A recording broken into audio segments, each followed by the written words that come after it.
Premier Izraela nakazał wznowienie intensywnych bombardowań strefy Gazy. Sytuacja ukraińskiej armii w Kupiańsku i Pokrowsku staje się coraz trudniejsza. Czechy, Słowacja i Węgry miałyby wspólnie blokować pomoc dla Ukrainy.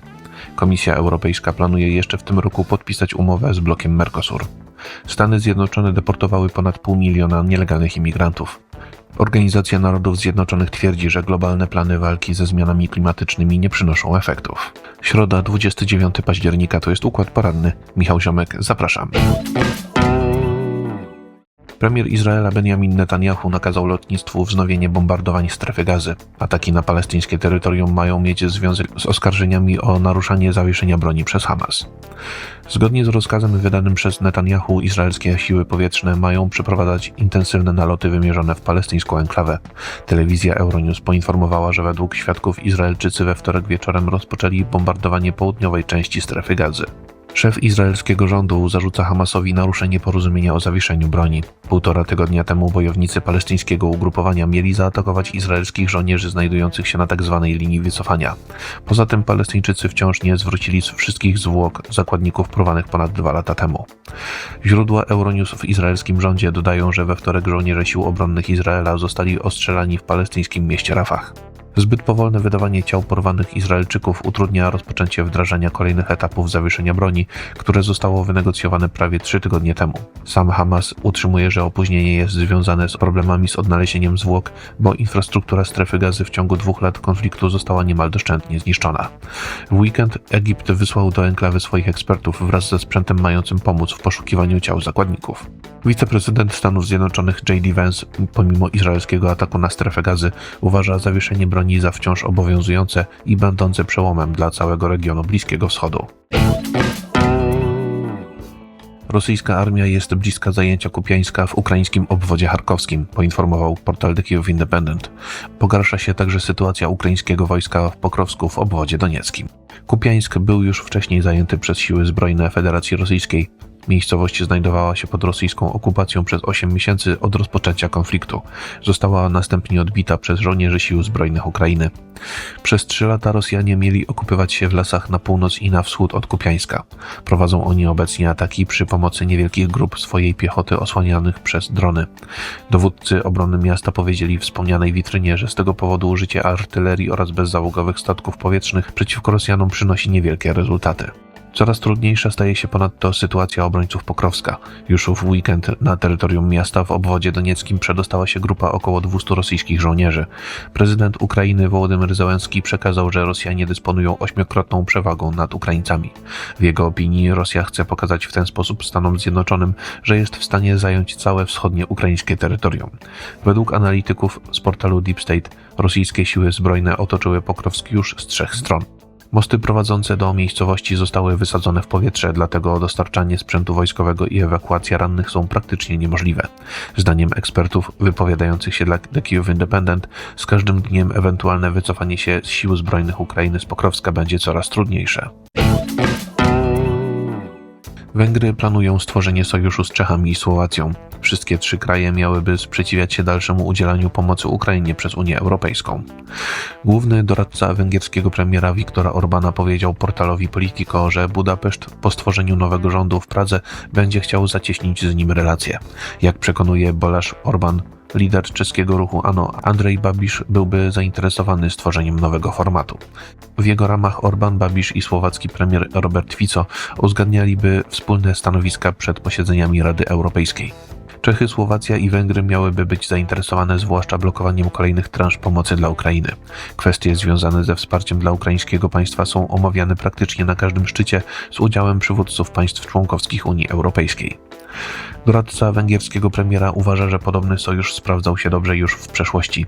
Babiš jako premier Czech współpracował z Polską, Węgrami i Słowacją, choćby w kwestii sprzeciwu wobec unijnej polityki wobec osób ubiegających się o azyl w Europie. Drogi Polski i pozostałych członków Grupy Wyszehradzkiej rozeszły się przed 3 laty, gdy Rosja zaatakowała Ukrainę.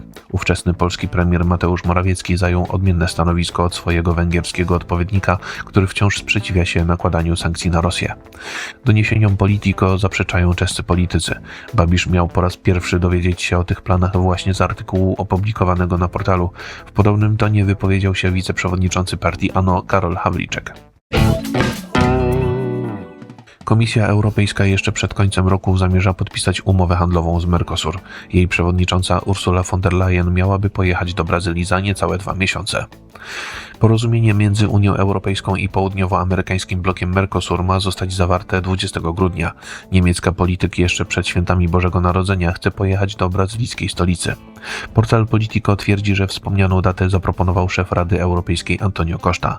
Były prezydent Portugalii przedstawił ją przywódcom państw Unii Europejskiej podczas ubiegłotygodniowego szczytu w Brukseli.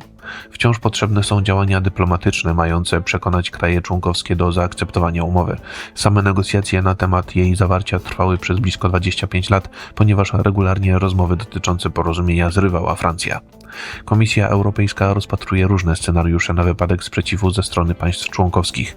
Chciałaby ona przyspieszyć procedurę zawarcia umowy z Mercosurem, np. poprzez szybkie zatwierdzanie większością kwalifikowaną zapisów handlowych i politycznych porozumienia. Kolejny szczyt z udziałem przywódców krajów Wspólnoty Europejskiej odbędzie się 18 i 19 grudnia, czyli tuż przed wylotem von der Leyen do Brazylii. Umowa, a zgodnie z deklaracjami Komisji Europejskiej, ma zostać podpisana pod warunkiem zakończenia wszystkich procedur związanych z jej zatwierdzeniem na poziomie unijnym. Stany Zjednoczone od początku prezydentury Donalda Trumpa deportowały już blisko 500 000 nielegalnych imigrantów. Amerykańskie władze promują program dobrowolnych powrotów obcokrajowców do miejsc ich pochodzenia. Najnowsze dane w sprawie imigracji przedstawił Departament Bezpieczeństwa Krajowego USA. Z jego statystyk wynika, że od początku bieżącego roku Amerykę przymusowo opuściło blisko 500 000 osób. Kolejne 1 600 000 nielegalnych imigrantów wyjechało ze Stanów Zjednoczonych dobrowolnie. Departament Bezpieczeństwa Krajowego wykupuje reklamy w mediach, starając się zachęcać obcokrajowców do dobrowolnego opuszczania amerykańskiego terytorium. Urząd oferuje im $1000 oraz bilet na samolot do ojczyzny. Instytucja zapowiada, że to nie koniec jej działań. Realizując politykę imigracyjną Trumpa, zamierza ona przeprowadzić rekordową liczbę deportacji. Cytowana przez telewizję ABC News Tricia McLaughlin z Departamentu Bezpieczeństwa Krajowego podkreśliła, że agencja w trakcie 4-letniej prezydentury Joe Bidena była w praktyce sparaliżowana i nie mogła realizować swoich celów. Antyimigracyjne działania obecnej administracji Białego Domu miały też doprowadzić do ograniczenia liczby cudzoziemców planujących przekroczenie amerykańskiej granicy. Według McLaughlin ruch imigrantów w przesmyku Darien w Panamie zmniejszył się o ponad 99%. Organizacja Narodów Zjednoczonych twierdzi w swoim najnowszym raporcie, że dotychczasowa walka ze zmianami klimatycznymi nie przynosi wciąż oczekiwanych efektów. Globalne plany w tej sprawie mają być zbyt ograniczone w stosunku do potrzeb. Dotychczas ONZ otrzymało odpowiednie projekty od blisko 60 państw, które miały przedstawić swoje propozycje na najbliższą dekadę. Ich plany przeciwdziałania globalnemu ociepleniu zakładają redukcję emisji dwutlenku węgla o 10%. Zdaniem Simona Stiela, sekretarza generalnego ONZ do spraw klimatu, przedłożone projekty są niewystarczające. Pozwalają one jedynie na realizację 1/6 potrzeb w zakresie ograniczenia emisji CO2. Zarazem państwa i tak poczyniły pewne postępy dotyczące realizacji polityki klimatycznej. Za niewystarczające uznano chociażby plany przedstawione przez Chińską Republikę Ludową. Według brytyjskiego dziennika The Guardian zakładają one redukcję emisji dwutlenku węgla o 7 do 10% w ciągu najbliższej dekady. Dla przykładu Unia Europejska deklaruje z kolei gotowość do jego ograniczenia o nawet 72,5%. W przyszłym tygodniu przedstawiciele rządów państw całego świata spotkają się w Brazylii. Będą rozmawiać na temat sposobów na osiągnięcie celów klimatycznych przyjętych 10 lat temu w Paryżu. 10 listopada rozpocznie się doroczna konferencja ONZ poświęcona właśnie tej tematyce. Informacje przygotował Maurycy Mietelski, nadzór redakcyjny Igor Jankę. Jeżeli podoba się Państwu nasza praca, serdecznie zachęcam do wsparcia Układu Otwartego w serwisie patronite.pl. To wszystko na dzisiaj. Bardzo Państwu dziękuję za uwagę i do usłyszenia w kolejnym Układzie Porannym.